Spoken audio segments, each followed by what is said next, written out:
Bueno, ha sido un buen tiempo estar esta mañana con vosotros. Primero en el tiempo de oración. He estado los últimos 10 minutitos, pero ha sido un tiempo agradable. Y luego con algunas de las canciones, ¿no?, que hemos estado cantando. Sobre todo recordando en algunos de los comentarios que habéis hecho el hecho de que esperamos al Señor y que tenemos la esperanza de que el Señor va a volver. Y quizás va a volver más pronto de lo que pensamos nosotros a estas alturas. Han pasado muchos años desde que Él dijo que iba a volver. Básicamente han pasado 3 milenios. 3 milenios. Yo creo que os compartí en alguna ocasión mi convicción sobre el hecho de la segunda venida de Jesús y quizás la cercanía en la que nos encontramos en estos momentos acerca de la venida del Señor Jesús. Pero antes tienen que ocurrir algunas cosas. Y la cuestión es que, reflexionando sobre las palabras del apóstol Pedro, cuando los creyentes del primer siglo, a final del primer siglo, le hacían la pregunta, ¿pero cuándo ha de venir el Señor? Porque hablaban de la inminencia de la venida del Señor. ¿Cuándo ha de venir? Al final del primer siglo. Y el apóstol Pedro hizo una manifestación, inspirado por el Espíritu Santo, que quizás no hemos sabido comprender demasiado bien. Y él dijo, no ignoréis que para Dios un día es como 1000 años y 1000 años como un día. Esa comparación que él hace en cuanto al concepto de tiempo de Dios, totalmente diferente al nuestro. He aquí, yo vengo pronto. Para nosotros es pues la semana que viene o el mes que viene, pero no más. Pero cuando pensamos en esa declaración de Pedro, para Dios un día es como 1000 años y 1000 años como un día. Porque en un día Él puede hacer lo que en 1000 años se podrían hacer. Por ejemplo, la creación del mundo fue hecha en 7 días, 6 días, ¿no? Pero en realidad te das cuenta de que el concepto de tiempo, el poder que Dios tiene para crear, para hacer, es algo que supera nuestra capacidad intelectual. Si eso es así, fijaros, desde hace 25 años hemos entrado en el tercer milenio, ¿no? Estamos en el tercer milenio, principios del tercer milenio. Un día, 1000 años. 1000 años, un día. ¿Cuándo resucitó Jesús? Tercer día. Tercer día es cuando Jesús trae la vida a la luz. Es en el tercer día que Él venció a la muerte. Y en el tercer día resucitó. Pues ahora estamos en el tercer día, principios del tercer día. Y los creyentes debemos de comenzar a espabilarnos de que el Señor viene a rescatar a su iglesia, primeramente. Pero luego, según las profecías bíblicas, van a haber una serie de acontecimientos catastróficos en esta tierra. Y claro, eso parecía algo extraño que pudiera llegar, ¿no?, en este tiempo de prosperidad, de felicidad, de diversión, de romper con todas las normas, tanto en la familia como en el género humano. Todos los valores se están tergiversando y curiosamente resulta que estamos en un proceso ahora crítico. Hemos estado y he estado escuchando vuestras oraciones también en cuanto a la situación bélica que hay en este mundo. Lo que era inimaginable hace poquitos años, en estos momentos ahora podemos estar viendo los principios de una gran tribulación, Pero es mi convicción de que la Iglesia, los creyentes, seremos arrebatados anteriormente a ese periodo. Hay otros creyentes que creen que la cosa no va a ser así, pero en realidad mi convicción es dispensacional y en ese sentido, desde esa comprensión, el tiempo del Señor viene primeramente un arrebatamiento de todos los creyentes, después un periodo de la gran tribulación, la semana 70 de Daniel, y posteriormente será cuando vendrá el milenio, después de una serie de acontecimientos, etcétera, donde se establecerá la paz en esta tierra, cual nunca la humanidad la ha conocido, e Israel será transformado. ¿Vale? No es el Israel que por ser israelita se salva, es el Israel que sea capaz de aceptar al Mesías, reconocer al Mesías, a Jesús, a quien rechazaron. Y ese Israel será transformado y ese Israel será quien volverá a su tierra y volverá a florecer. En la palabra de Dios advertía, cuando veáis a Jerusalén rodeada de ejércitos, pensar que vuestra salvación está cerca. Qué importante es que nos demos cuenta de que las profecías de Dios se cumplen y que esa es nuestra esperanza. Cuando Él prometió que volvería a la tierra y cuando Él prometió que nos ha dado vida eterna, nosotros podemos morir en cualquier momento, pero nuestra vida está asegurada, está garantizada, porque nadie puede romper el sello del Espíritu Santo. Nadie puede romper ese sello. Es un sello que nos ha garantizado por haber creído en el sacrificio de Cristo Jesús, no por nuestros méritos. Así que debemos de levantar nuestras cabezas, nuestro ánimo, nuestra ilusión, porque yo creo que nuestra redención está cerca. ¿Cuándo será? Pues no lo sabemos. Si hay gente que lo van diciendo por ahí y tal, ¿no? De vez en cuando sale alguno que dice, el fin del mundo será en tal fecha. Bueno, pues sabemos que ese día no será el fin del mundo, ¿vale? Eso seguro, porque solamente Dios sabe cuándo lo será. Y si alguien dice ese día, pues seguro que ese día no es. Él lo ha sellado como algo que se va a cumplir taquimétricamente, tal como Él lo ha dicho. Bien, esta mañana quiero compartir con vosotros lo que yo llamo el milagro del lago. Normalmente se le suele llamar el milagro de la pesca milagrosa. Entonces, yo creo que, bueno, le he dado una vuelta al tema y considero que lo mejor es entender que allí en el lago se produjo un milagro.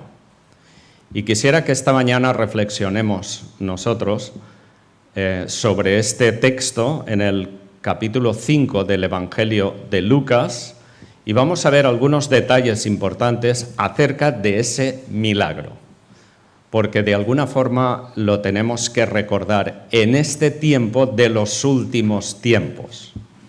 Así que vamos a leer en el Evangelio de Lucas, capítulo 5, a partir del versículo 1 hasta el 11. Lucas, capítulo 5, del 1 al 11. Aconteció que estando Jesús junto al lago de Genesaret, el gentío se agolpaba sobre él para oír la palabra de Dios. Y vio dos barcas que estaban cerca de la orilla del lago, y los pescadores, habiendo descendido de ellas, lavaban sus redes. Y entrando en una de aquellas barcas, la cual era de Simón, le rogó que la apartase de tierra un poco, y sentándose, enseñaba desde la barca a la multitud. Cuando terminó de hablar, dijo a Simón: «Boga mar adentro y echad vuestras redes para pescar». Respondiendo Simón le dijo: «Maestro, toda la noche hemos estado trabajando y nada hemos pescado. Mas en tu palabra echaré la red».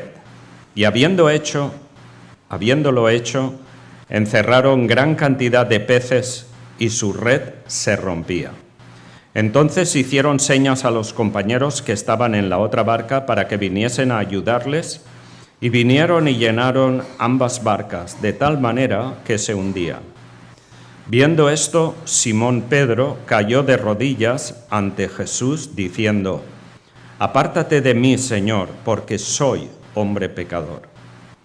Porque por la pesca que habían hecho, el temor se había apoderado de él y de todos los que estaban con él, y asimismo de Jacobo y Juan, hijos de Zebedeo, que eran compañeros de Simón. Pero Jesús dijo a Simón: «No temas, desde ahora serás pescador de hombres». Y cuando trajeron a tierra las barcas, dejándolo todo, le siguieron. ¿Cuántos de vosotros habéis estado o habéis tenido la oportunidad de ir a Israel y visitar el lago de Galilea? 1, 2, 3, 4. Habéis estado en el lago de Galilea, os situáis, ¿no? Es un privilegio el poder ver esos lugares donde Jesús estuvo.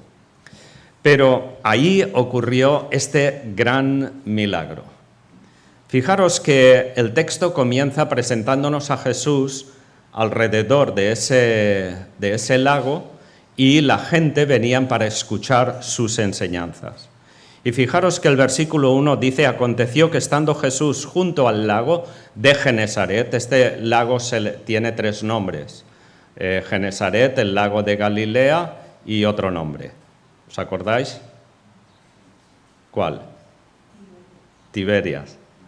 ¿Vale? Porque en el fondo del lago no, pero alrededor del lago habían varias poblaciones, y entonces dependiendo de cada cual se le daba un nombre.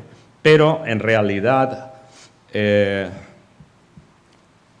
el mismo lago.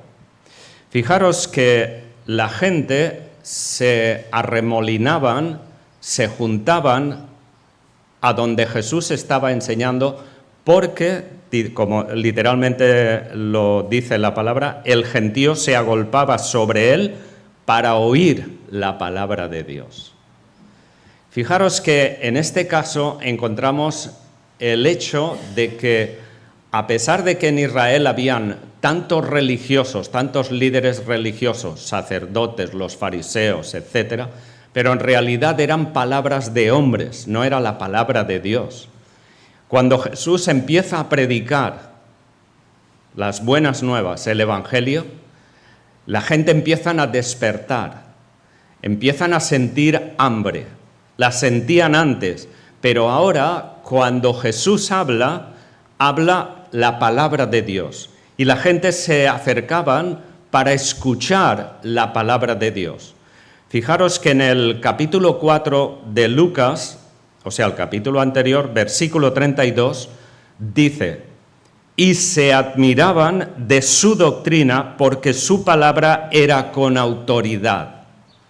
¿Por qué era con autoridad la palabra de Jesús? ¿Por qué es con autoridad el mensaje de Jesús, el Evangelio de Dios? Porque Él es la palabra encarnada. Él es la palabra encarnada y predica la palabra de verdad, la palabra de Dios. Esa es la diferencia entre ser religioso y entre ser cristiano. Entre ser simplemente teoría y ser realmente una palabra que da vida. ¿Y vida a qué? Al alma del ser humano.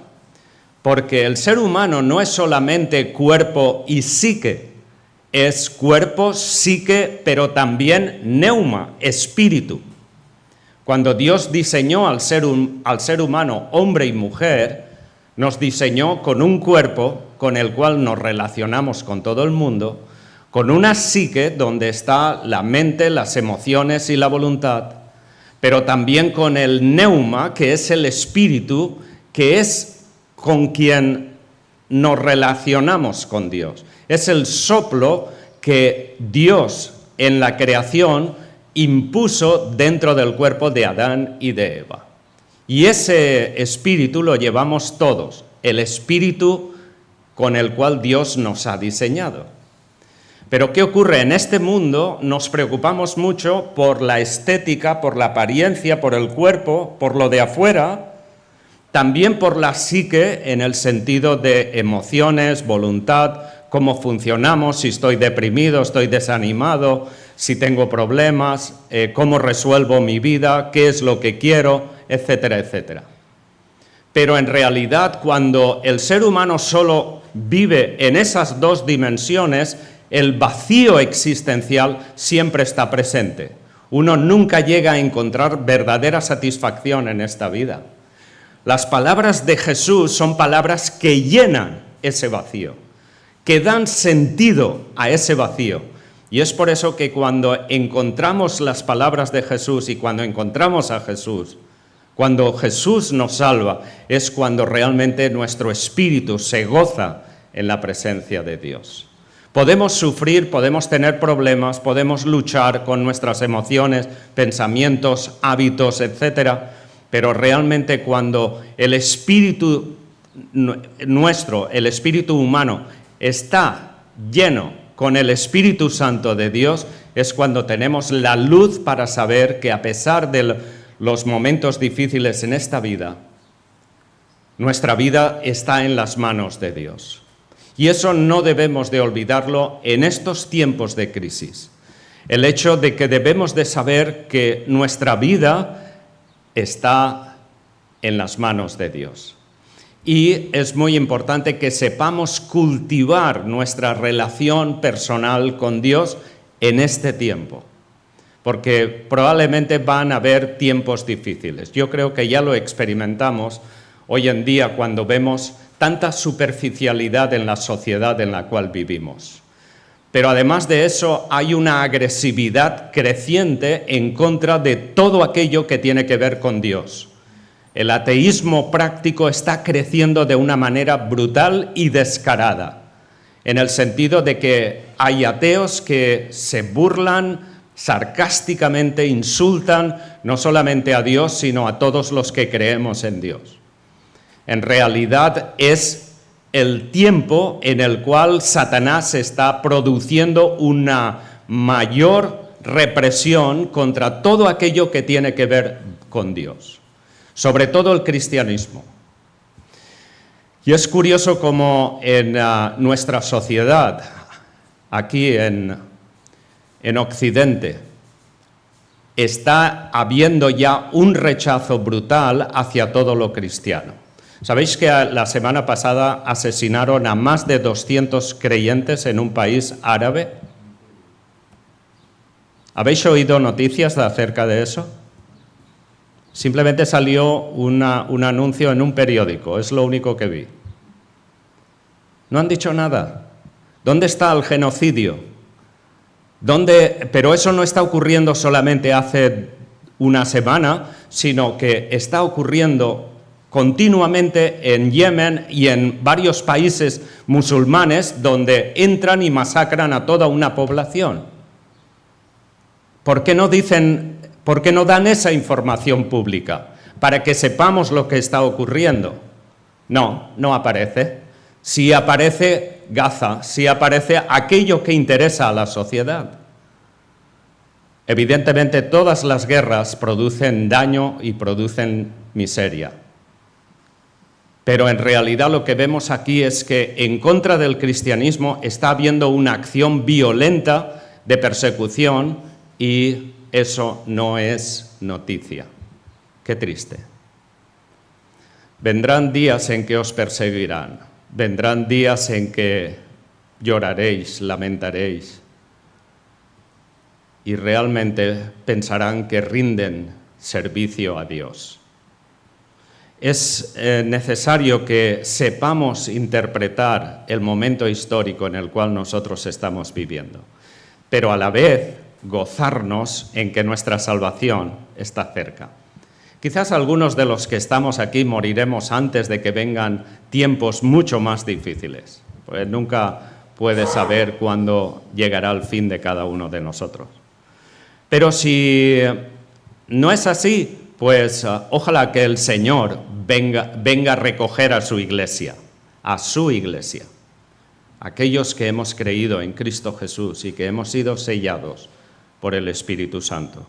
Pero la gente en el tiempo de Jesús ansiaban escuchar la palabra de Dios, estaban hartos del fariseísmo, estaban hartos de la religiosidad absurda, de formas, de normas, de esto, de lo otro, pero su espíritu se quedaba vacío. Igual está ocurriendo hoy en día en este mundo tan sofisticado, donde hay tanta gente, tanto jóvenes como adultos, que se están suicidando porque lo tienen todo, pero el vacío existencial en su propia alma es tan brutal que no encuentran sentido a la vida. Y tienen de todo, tienen sexo, tienen riqueza, tienen admiración, son influencers, etc., pero acaban vacíos.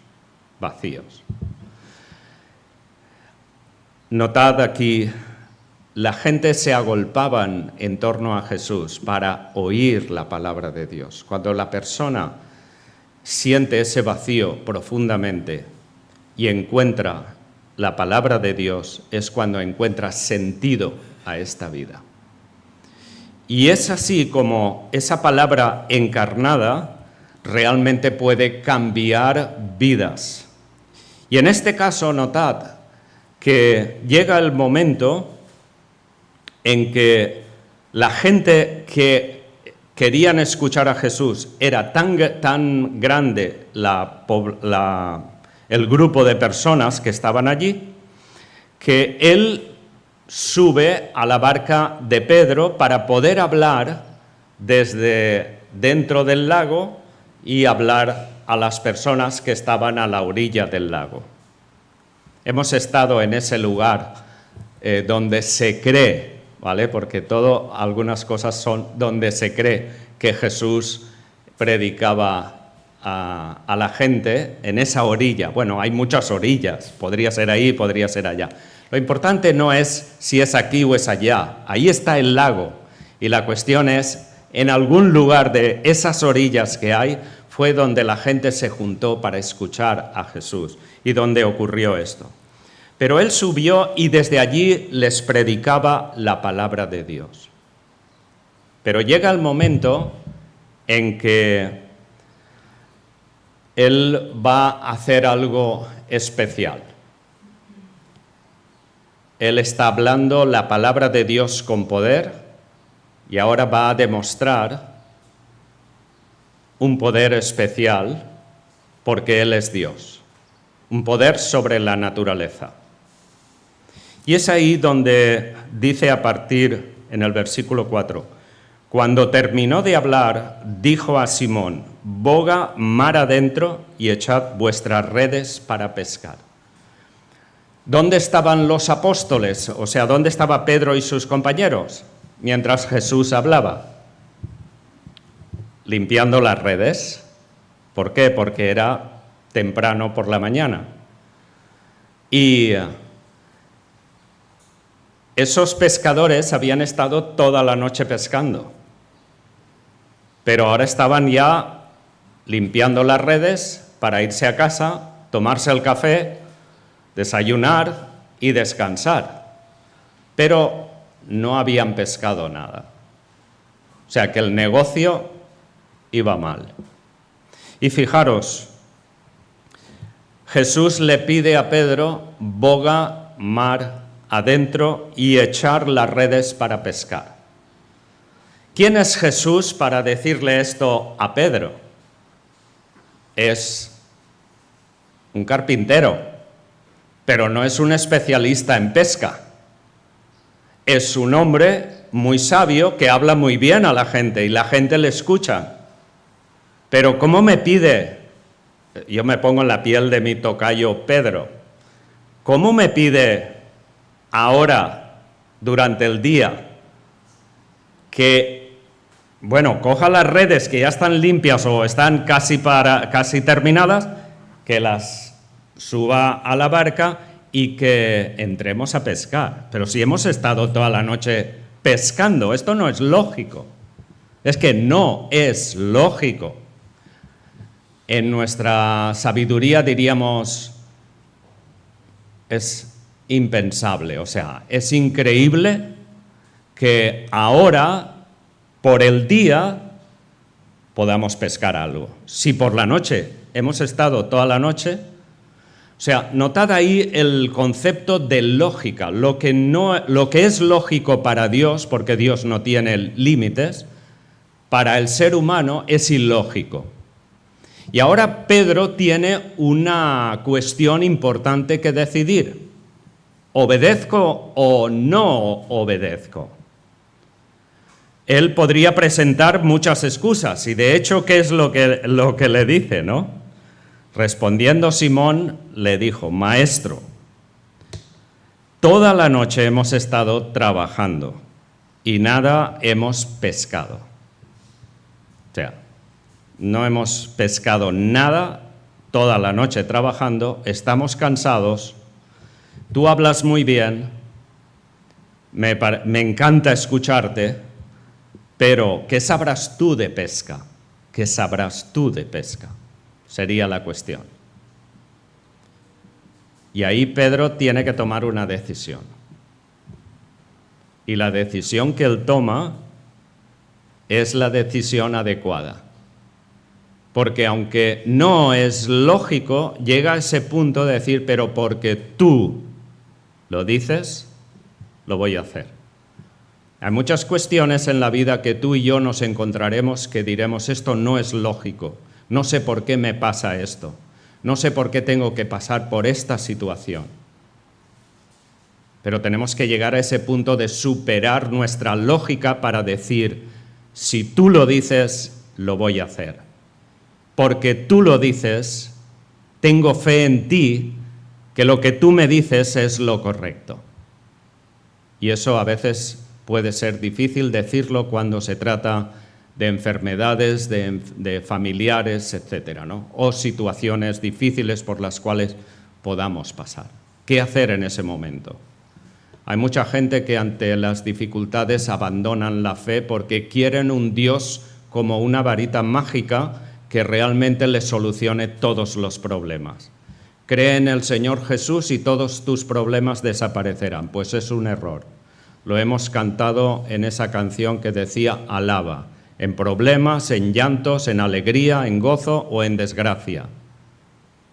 Y ahí está la cuestión, eso implica la fe, la verdadera fe, porque fe implica fidelidad. Las dos palabras tienen la misma raíz, fe y fidelidad.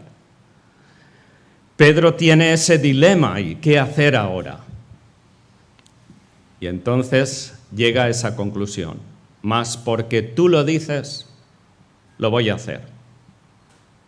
Aunque sea a regañadientes, porque no creo que Pedro entrase con alegría, decir, no, pues vamos a pescar aquí muchos peces, etcétera, ¿no? Él diría, bueno, le daremos un paseo en barca por el lago de Galilea, ¿no? Como hacemos los turistas cuando vamos. Y luego dice, entonces, habiéndolo hecho, encerraron gran cantidad de peces y su red se rompía. Entonces hicieron señas a los compañeros que estaban en la otra barca para que viniesen a ayudarles y viniesen y llenaron ambas barcas de tal manera que se hundían. Ahí ocurre algo espectacular. Lo que no habían pescado por la noche, lo pescan por el día. Ya sabéis que para pescar los peces la mejor hora es, o tiempo es por las noches. Es cuando realmente se atrapan los peces. Pero en este caso, durante el día hubo una gran pesca que les sorprendió. Probablemente nunca en su vida habían encontrado esa gran pesca. Y versículo 8 nos dice: viendo esto, Simón Pedro cayó de rodillas ante Jesús, diciendo: apártate de mí, Señor, porque soy hombre pecador. A esto se le ha llamado el milagro de la pesca, la pesca milagrosa. Pero desde mi punto de vista personal, creo que el milagro no es la pesca. No es la pesca. Fijaros que Pedro cayó de rodillas y dijo: apártate, Señor, de mí, porque soy hombre pecador. El gran milagro no es los peces, es Pedro. Es Pedro que descubre que es pecador. El gran milagro en tu vida y en mi vida es cuando descubrimos, o cuando en el pasado descubrimos que era pecador y que necesitábamos a un Salvador. Es cuando realmente la gracia de Dios rompe el corsé del pecado y penetra hasta el alma y abre nuestra alma y nos descubre que somos pecadores. Si somos pecadores, necesitamos a Jesús, el Salvador, el que dio su vida para rescatarnos de la vanidad de nuestra mente y darnos vida eterna. Ese es el gran milagro, porque es más duro para el ser humano reconocer que es pecador que para que los peces obedezcan a Dios. Porque los peces, la naturaleza, siempre obedece a Dios. Quienes no obedecemos a Dios somos los seres humanos. ¿Por qué? Porque Dios ha dado libertad al ser humano para aceptarle o rechazarle.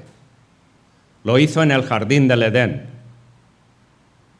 Allí en el jardín del Edén, cuando creó a Adán y a Eva, estableció un árbol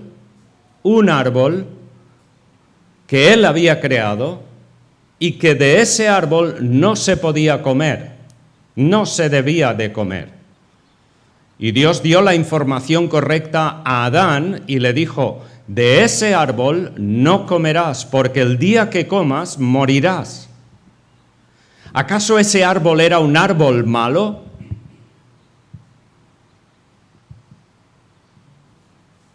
¿Por qué si se comía de ese árbol moría? Era un árbol bueno porque todo lo que Dios había creado era bueno en gran manera. Por tanto, ese árbol era un árbol bueno. Pero Dios puso una ley sobre un árbol bueno y una prohibición: de ese árbol no comerás. ¿Por qué? Porque si Dios no hubiera hecho eso, el ser humano no hubiera sido libre, sino que hubiera estado encerrado en un circuito cerrado donde solo podía hacer lo que Dios me ha permitido hacer. Pero cuando Dios creó al ser humano, le creó libre, con libre albedrío de obedecer o desobedecer. Igual que ahora, obedecemos o desobedecemos. Pero siempre tenemos la información de la palabra de Dios de que hay consecuencias si desobedecemos. Por tanto, la cuestión ahí es que el tema tiene que ver con la libertad que el ser humano tenemos de aceptar la voluntad de Dios y vivir de acuerdo a la voluntad de Dios, o simplemente hacer nuestra propia voluntad. Dice el apóstol Pablo allí en Romanos capítulo 1 que la ira de Dios se manifiesta porque, habiendo conocido a Dios, no le obedecieron, sino que se envanecieron en sus propios conocimientos y pensamientos. Por tanto, la cuestión de la condenación es una cuestión de responsabilidad, del libre albedrío de las personas que eligen rechazar a Dios. Por tanto, nosotros como creyentes hemos aceptado la voluntad de Dios, es por eso que tenemos la salvación. Seguimos siendo pecadores, porque la raíz del pecado, la naturaleza del pecado, sigue estando en nosotros. El mismo Pablo nos lo recuerda, ¿no? Cuando él habla de sí mismo y dice, maldito de mí, ¿quién me librará de este cuerpo de pecado, ¿no? Hasta el día en que pasemos la muerte o que Dios nos rescate para llevarnos a la presencia de Dios y seamos librados de esa naturaleza del pecado. Pero es importante entender eso como el gran milagro. Es el gran milagro en el que Dios, habiendo estado todos condenados a la muerte por causa del pecado, por eso el pecado entró por un hombre, a través de Adán y Eva, y nos pasó a todos. Pero ahora todos los que creen en Cristo, en el sacrificio de Cristo, son redimidos por esa sangre. Pero es una decisión que la persona tiene que tomar. La persona puede aceptar o puede rechazar. La persona tiene que decidir qué hacer con la cruz de Cristo, qué hacer con la sangre de Jesús. Y es ahí donde realmente encontramos a Pedro en esta situación en la que él llega a decir, apártate de mí porque soy hombre pecador. Él reconoce su naturaleza, él reconoce su destitución de la gracia de Dios. Y es por eso que es capaz de decirle, apártate de mí porque soy pecador. Ha entrado la luz en el alma humana. Cuando tú te convertiste, la luz entró en tu corazón. Y es a partir de ahí que empezamos a caminar con Él. Ahora que estamos recordando que vivimos en tiempos finales, debemos de gozarnos porque nuestra redención está cerca. Debemos de vivir a la luz de la palabra de Dios, sabiendo que la palabra de Dios se cumple taquimétricamente. Israel había desaparecido de la historia de la humanidad. En el año 70 después de Cristo, Roma les eliminó totalmente. Les eliminó de su tierra, destruyó su tierra. Les sacaron y desaparecieron por más de 2000 años. Hasta el 1948, cuando Israel milagrosamente, después de haber pasado todo el holocausto y haber muerto más de 7 millones de judíos, vuelve a florecer y en el 48 se establecen en su tierra. ¡Qué casualidad! Eso lo pasamos un poco por alto. Ahora está luchando, tratando de ganar por la fuerza, pero recordemos que Israel nunca ganará por su propia fuerza. Solo será por la gracia de Dios y solo será cuando reconozcan al Mesías, a Jesús. Es por eso que nos damos cuenta de que la palabra de Dios se cumple. Pedro llegó a ese punto de decir, apártate de delante de mí porque soy pecador, y eso fue el principio de su vida. Y ahí es cuando el Señor nos dice el texto, Lucas, dice, porque de la pesca que habían hecho, el temor se había apoderado de él y de todos los que estaban con él, y asimismo Jacobo y Juan, hijos de Zebedeo, que eran compañeros de Simón. Pero Jesús dijo a Simón, no temas, desde ahora serás pescador de hombres. Desde ahora serás pescador de hombres. Qué interesante el cambio que hubo en el corazón de Pedro. Y desde luego cuando llegaron a la orilla del lago, dice que lo dejaron todo. Hombre, tan importante que era el pescado para ellos, era la vida. Cuando vamos allí a Capernaum, al pueblo de Pedro, hay un sitio donde dicen que era su casa, la casa de la suegra. Ya sabéis que Pedro vivía en Capernaum. y donde Jesús pasó la mayor parte del tiempo, ¿no? Y allí predicó muchas veces, etc. Pero la cuestión es que, imaginaros, ellos vivían de la pesca. El pescado era su vida, no Jesús. El pescado era su negocio. Ahora tenían la mayor pesca de su historia y eso ya ha perdido valor. Ahora han encontrado la vida. ¿Qué es lo que estamos buscando en este mundo? ¿Lo que todo el mundo busca? ¿Qué es lo que cada uno de los creyentes tenemos que estar buscando? De abrir nuestro corazón, de gozarnos en Dios. Todos tenemos problemas, todos. Yo tengo los míos, Eunice y yo tenemos los problemas familiares con nuestra hija, con nuestras hijas, etc. La preocupación con los nietos, con el futuro, qué va a ser, dificultades de salud. Vosotros tenéis los vuestros. Pero fijaros que para ellos lo más importante de la vida pasó a ser algo que despreciaron. Y es lo que hizo Jesús. Jesús podía haber hecho muchas cosas, pero Él decidió, en lugar de la comodidad de quedarse en el cielo, porque Él es preexistente, en lugar de eso, venir a hacerse hombre, humillarse y estando en la condición de hombre, llegar a ser humillado hasta el máximo y muerte de cruz. ¿Vale? Muerte en una cruz romana, burlado, golpeado, crucificado, hecho trizas. ¿Y sabéis qué? Una persona que moría en una cruz era una persona que se olvidaba de la historia, que se anulaba de la historia. Nunca nadie osaría hablar de esa persona, porque era un maldito. Morir en la cruz romana era lo peor. Y cuando uno moría en la cruz romana, perdía la vida primeramente, pero perdía la dignidad.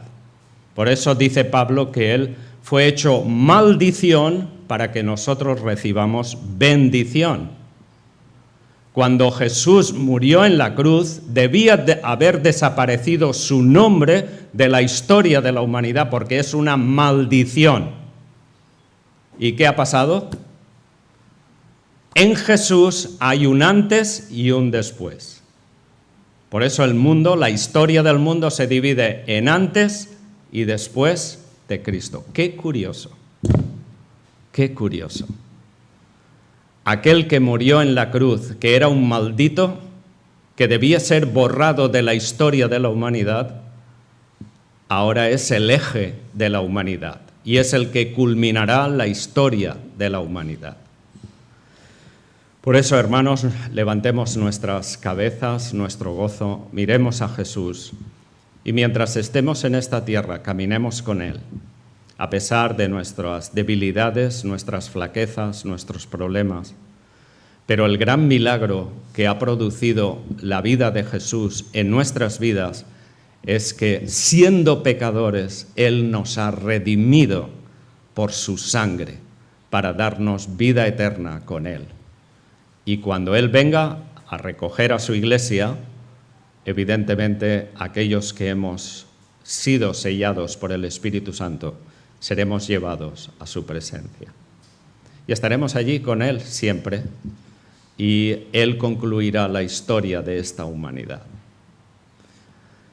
Así que, hermanos, tenemos que animarnos unos a otros, pensando en todas las circunstancias históricas que estamos viendo en nuestro tiempo, pero sabiendo que todo esto está previsto por Dios y que la palabra de Dios da luz a todos estos acontecimientos. Así que vamos a seguir andando con el Señor mientras estemos aquí.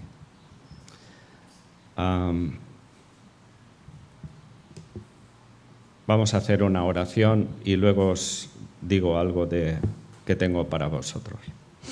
Padre, gracias por este tiempo juntos como pueblo tuyo que nos reunimos aquí en Argentona esta mañana. Y gracias por la gran esperanza que tú nos has dado al cambiar nuestras vidas, al transformar nuestras vidas y rescatarnos de la vana manera de vivir. Te rogamos, Señor, que nos des la luz y la claridad para saber comprender el tiempo en el cual estamos viviendo. Y danos sabiduría para compartir tu mensaje, no solamente en palabras, sino también encarnado en nuestra propia vida, en nuestra conducta, nuestra manera de hablar, de ser, y guárdanos del mal y de la desesperación. Y guíanos para que seamos luz en este mundo de oscuridad. A ti sea la honra y la gloria por medio de Jesús. Amén.